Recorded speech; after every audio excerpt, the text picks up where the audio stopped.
आज मैं आप लोगों के समक्ष बीपीएसएससी द्वारा जारी किया गया कटअप के विषय में जानकारी देना चाहता हूं।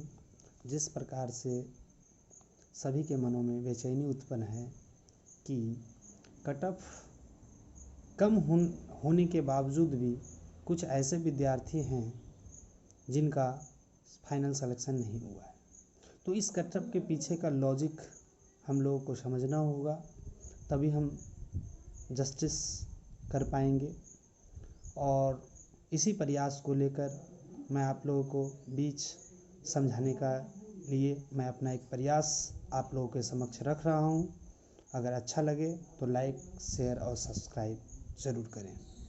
तो मैं आप लोगों को बताना चाहता हूं कि जिस प्रकार से बीपीएसएससी ने रिजल्ट जारी किया पीटी के दरमियान, मेंस के दरमियान और मेरिट के दरमियान, तो बीपीएससी के तहत 3 प्रकार के पोस्ट ली गई, जिसके अंतर्गत बिहार सब इंस्पेक्टर और बिहार सर्जेंट और आपका एएसजे असिस्टेंट जेल सुप्रिटेंडेंट के लिए बहाली निकाला गया था।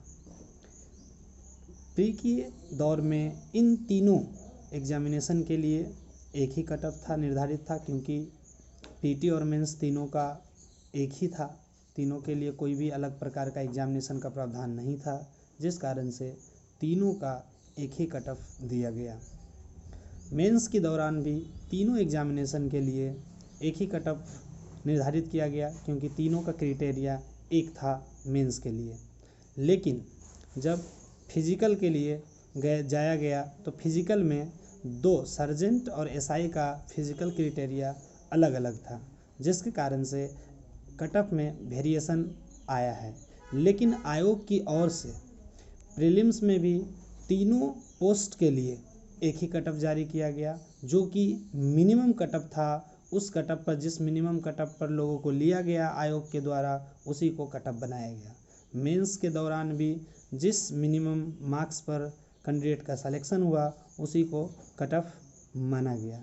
उसी प्रकार से फाइनल मेरिट के दरमियान भी जब सिलेक्शन प्रोसेस में चेंज होने के कारण, क्योंकि सर्जेंट का आप पीईटी एग्जामिनेशन में देखेंगे तो उसका फिजिकल प्रोसेस में चेंजेस था, क्योंकि उसके हाई जंप और लॉन्ग जंप में वेरिएशन था। क्योंकि सर्जेंट के लिए long jump 15 feet, high jump 4.5 feet था, जिसके कारण इस सर्जेंट के लिए बहुत ही कम लड़के क्वालिफाई कर पाए, जो कि आयोग के द्वारा फाइनल मेरिट में दर्शाया गया कि लगभग 200 लड़के को सिलेक्शन किया गया, लड़के और लड़कियां मिलाकर। तो लड़के का फिजिकल क्राइटेरिया तो चेंज था, बट लड़कियों का सर्जेंट के लिए फिजिकल क्राइटेरिया सेम था। फिजिकल क्राइटेरिया लड़कियों का सेम रहने के कारण कटअप अलग से नहीं दिया गया। इस कारण से जिस मार्क्स पर सभी का सीट फुल हुआ, वही आयोग का कटअप रहा, जिस कारण से जो है कटअप में वेरिएशन देखने को मिलता है। लेकिन आयोग के द्वारा स्पेशली किसी भी प्रकार से एसआई के लिए अलग से कटअप नहीं दिया गया, ना ही असिस्टेंट जेल सुप्रिटेंडेंट के लिए अलग से कटअप दिया गया। उन्होंने जिस न्यूनतम मार्क्स पर लोगों का सिलेक्शन हुआ, उस मार्क्स पर आयोग ने कटअप जारी किया।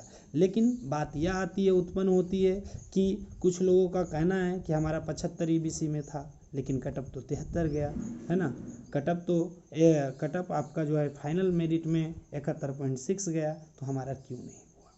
तो बात यह है कि जो एसआई का पोस्ट है, एसआई के पोस्ट के लिए करीबन पूरे में अगर देखा जाए तो करीबन बॉयज़ एंड गर्ल्स मिलाकर 6000 कैंडिडेट क्वालिफाई किए थे। आयोग को तीनों मिलाकर 2446 कैंडिडेट को ही सिलेक्शन करना था।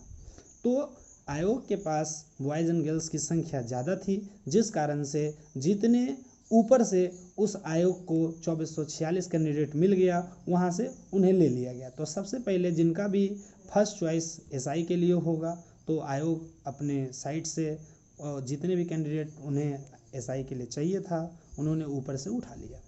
उसका जो भी कटअप गया हो, चाहे जनरल का 82 गया हो, है ना, बीसी का 79 के आसपास गया हो, या ईबीसी का 76-77 के आसपास गया हो, उसी प्रकार से दरमियान।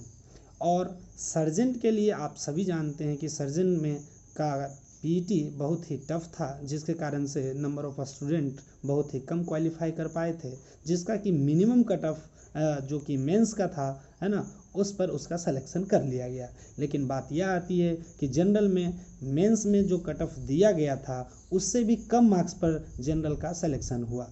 तो कुछ लोगों को कहना है कि जब 151.6 मार्क्स पर जनरल कैटेगरी का मेंस में सिलेक्शन हुआ था, तो 150 मार्क्स पर जनरल में कैसे शामिल हो गया। तो आप लोग को पता होना चाहिए कि जनरल सीट में सभी प्रकार के जो है कैंडिडेट शामिल होते हैं, चाहे वो ईडब्ल्यूएस के हों, जनरल के स्वयं हो, बीसी हो, या ईबीसी हो, या एससी हो, या एसटी हो। तो उनके सर्जेंट के क्राइटेरिया में अगर देखा जाए, मान लिया जाए कि जनरल में सीट 50 है, मान लिया जाए कि जनरल में सीट 50 है, उसे जनरल में पास किया गया लड़का 20 मिला हो, तो 30 लड़के का तो जनरल में सीट खाली है, तो 30 लड़के को कौन सा कैंडिडेट को लिया जाएगा। तो उसमें से जो category wise EWS, BC, EBC का जो रैंक वाइज, जो मार्क्स वाइज होगा, हो सकता है इसी में से कुछ लड़के का 73 होगा, 74 होगा, इवन 75 तक होगा। तो इसलिए इन सारे लड़के को जनरल से क्वालिफाई कर दिया, क्योंकि जनरल का सीट तो फुलफिल करना था, इस कारण से, है ना, जनरल में इन्हें डाल दिया गया, जिस कारण से जनरल का कट ऑफ कम हो गया। यहाँ तक आप मेरी बात को समझ रहे होंगे। आयोग को तीनों के लिए अलग अलग कट ऑफ निकालना चाहिए था, लेकिन आयोग ने प्रीलिम्स, मेंस में एक सिंगल कट ऑफ जारी किया, जिस कारण से फाइनल मेरिट में भी सिंगल कट ऑफ जारी किया गया।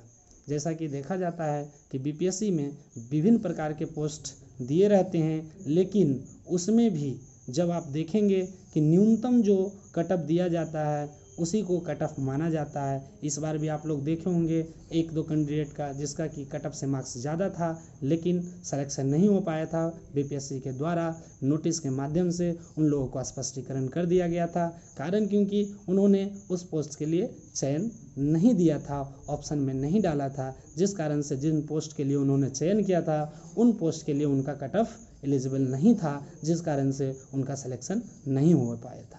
इसी प्रकार से इसमें लड़के लोग को 73-74 मार्क्स तो थे, लेकिन वह सर्जन क्वालिफाई नहीं कर पाए थे, जिस कारण से जितना नंबर पर एसआई का सीट फुल हो गया, उसके बाद एसआई के लड़के वहां से हट गए और मिनिमम नंबर मार्क्स पर सर्जन का क्वालिफाई हुआ और उसी को कट ऑफ मानकर आयोग के द्वारा दिया गया। यहाँ तक मुझे उम्मीद है कि आप लोग को मेरी बात अच्छी तरह से समझ में आ गया होगा। अगर पसंद आए तो लाइक, शेयर एंड सब्सक्राइब करें।